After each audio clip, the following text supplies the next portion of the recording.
Alright, ladies and gents, welcome to another video. So this is holidaying and travelling with diabetes, everything to consider. So there's a few questions we should be asking ourselves before we go on holiday or whatever. So the first one, do we have enough of the following? So blood sugar measuring equipment, and also to take extra up to double or maybe even more just in case, depending on how long we're going on the holiday for or travelling for. Do we have enough insulin or any other medication to lower blood sugar? So in the case of some people with type 2 diabetes, metformin. Do we have enough hypo-correction foods or dextrose tablets or something like that? Do we have backup for our pump if we've got any kind of equipment that might break, just in case? Do we have a letter from a doctor stating that we can take the medication and things through airports, because sometimes airports can be a bit iffy about things like injections, needles and things like that? Is there a time difference we need to account for in terms of delivering medication?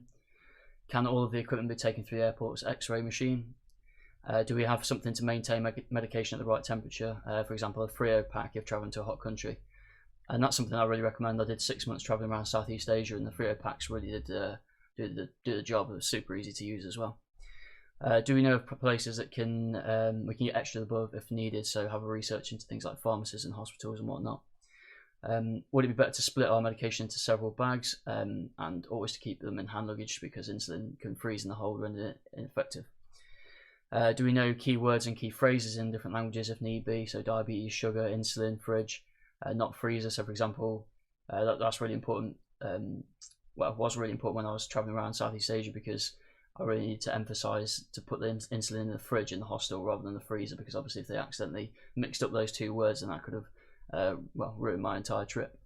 But things like for when we're ordering meals out or whatever, to make sure that food isn't coated in sugar or doesn't have loads of sugar in the sauce and stuff like that. Do we have someone we can contact, or a way of contacting someone and a way of contacting them in case of an emergency?